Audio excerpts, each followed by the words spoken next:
kompensasi. Dan ini merupakan tindak lanjut daripada pertemuan kemarin minggu lalu yang dipimpin oleh Bapak Presiden. Dan tadi kami melakukan rapat.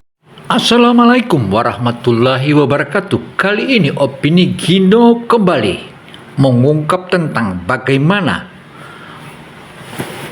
adanya hingga terbongkarnya skandal Pertamina. Dan saat ini melalui Menteri SDM Bahlil Lahadalia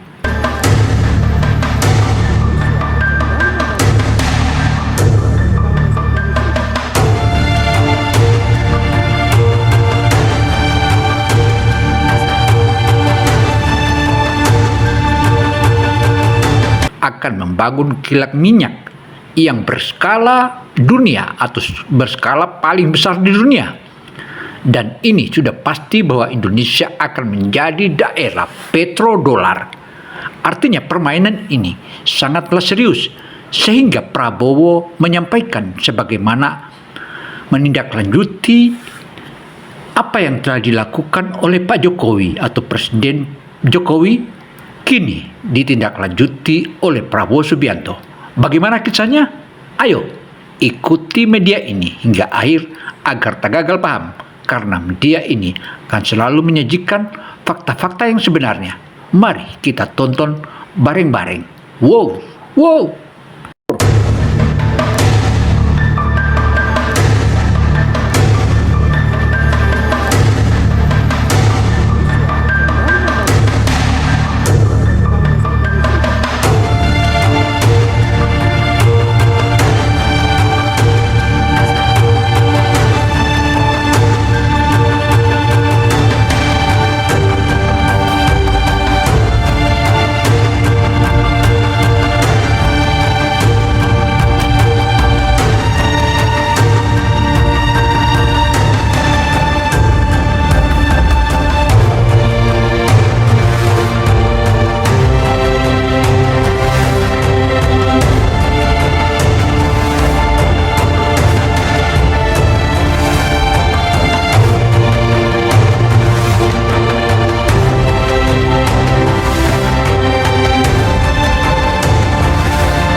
Saudara, keinginan Indonesia untuk bisa menjadi petrodolar atau negara petrodolar sesungguhnya sudah diawalinya oleh Pak Prabowo atau oleh Pak Jokowi di tahun keduanya.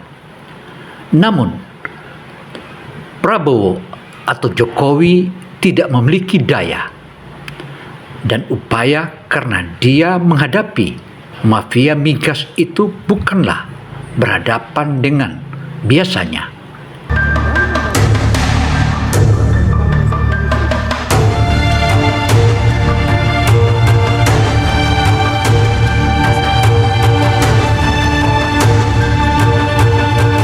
Demikian pula di zaman Presiden SBY. Juga untuk menghadapinya tentu saja, maka kali ini dengan menyatunya 3 presiden, tentu saja semua langkah dengan mudah bisa diselesaikan, terutama menghabisi seluruh mafia migas ini. Untuk itu saudara, akan kita paparkan satu persatu bagaimana kisahnya hingga bagaimana menyelesaikan hal ini, dan Indonesia great again, dan Indonesia jadilah negara petrodolar.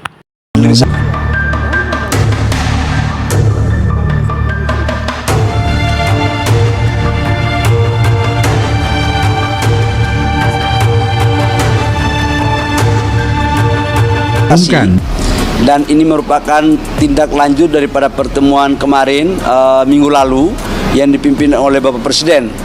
Dan tadi kami melakukan rapat untuk membahas implementasi teknis, di mana salah satu di antara yang kami bahas adalah fokus pada refinery yang tadinya kita akan bangun kurang lebih sekitar 500.000 barel karena kita impor sekitar 1 juta barel per day. Tadi ada terjadi perubahan, akan kita bangun nantinya sekitar 1 juta barel, dan itu akan kita lakukan di beberapa tempat, baik ada di wilayah Kalimantan, kemudian Jawa, Sulawesi, dan Maluku, Papua, sehingga ini menjadi pemerataan. Yang kedua, kita tetap akan membangun storage yang kapasitas sekitar 1 juta barel per day. Di samping itu, kita juga akan langsung melakukan pembangunan DME sebagai substitusi daripada LPG. Ini juga kita akan lakukan. Jadi saudara, makin membanggakan dan membanggakan.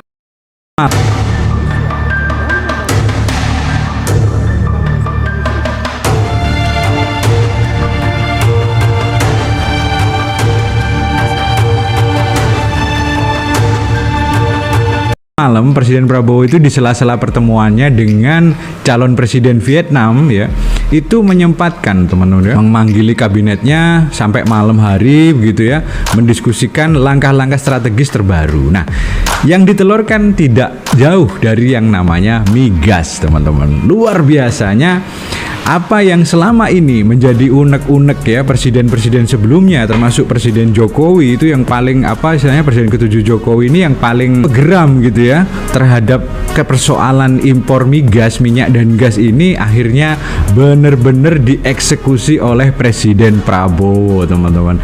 And it's a very good news for all Indonesia. Saudara, apa yang telah dipaparkan oleh rekan YouTuber tersebut tentu saja itu maha dahsyat dan luar biasa. Dan untuk itu saudara, mari kita ikuti terus karena ini sangat penting.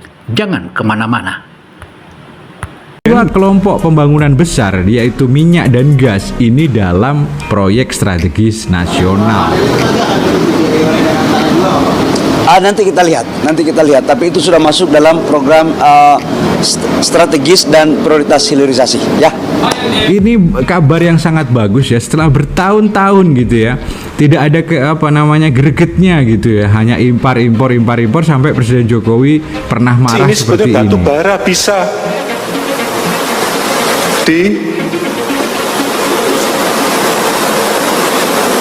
disubstitusi menjadi gas, sehingga nggak perlu impor, itu nggak perlu sebetulnya LPG itu, karena bisa dibuat dari batu bara yang kita ini sangat melimpah. Nah kalau kita impor, lah ini yang senang impor ini yang bukan saya cari, udah ketemulah siapa yang senang impor, udah ngerti saya. Saudara, apa yang telah dipaparkan oleh Presiden Jokowi itu tentu saja merupakan batu sandung untuk mereka-mereka yang saat ini mulai dimasukkan satu-satu ke dalam jil. Dan ini cocok untuk hukuman mati dan mati. Artinya Presiden Jokowi sudah mengingatkan berkali-kali, bahkan sudah diancam di depan publik. Tetapi dasar mereka adalah kalangan garong dan garong, mereka lakukan terus.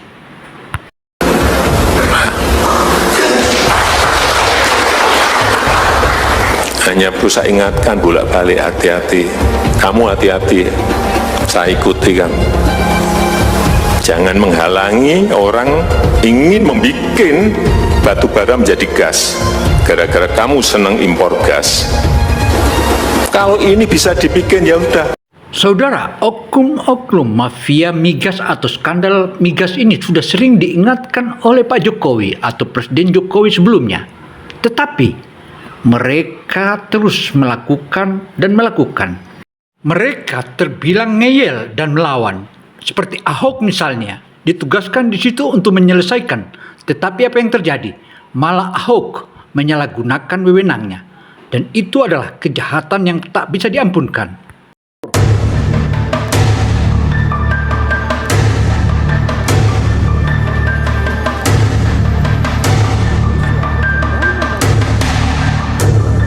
Dan mereka menyebutkan bahwa apa dayanya Jokowi, karena semua pemegang hukum adalah kita. Polisi kita, jaksa kita, hakim kita punya semua. Bahkan KPK pun kita sudah rontokkan giginya. Di mana giginya KPK? Dan KPK sudah kita habiskan. Demikian papar mereka semua sambil mereka ngakak. Hahaha. Sehingga mereka seenaknya mereka berbuat bersama-sama dengan kelompok dan didukung oleh Partai Kebo. Inilah yang membangkitkan hingga kerugian negara muncul tiap tahun. 1.000 triliun, bahkan di atas itu. Dan sepantasnya mereka ini dihukum mati, karena kejahatannya sudah sering diingatkan sebelumnya oleh SBY, kemudian Presiden Jokowi, dan selanjutnya Pak Jokowi, tapi ketiganya menyatu untuk menghabiskan.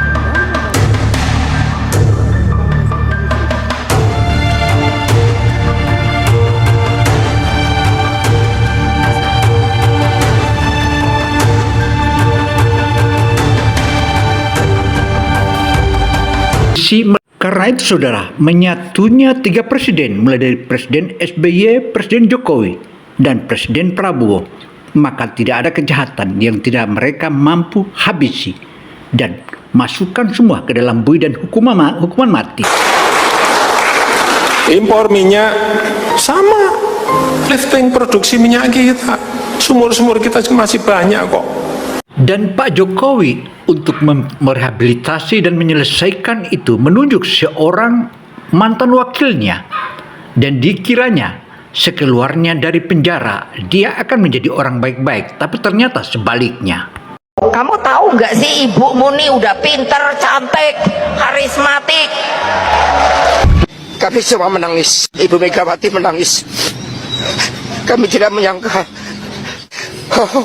Semoga diberikan keadilan. Kenapa nggak digenjot produksinya? Karena ada yang masih seneng impor minyak.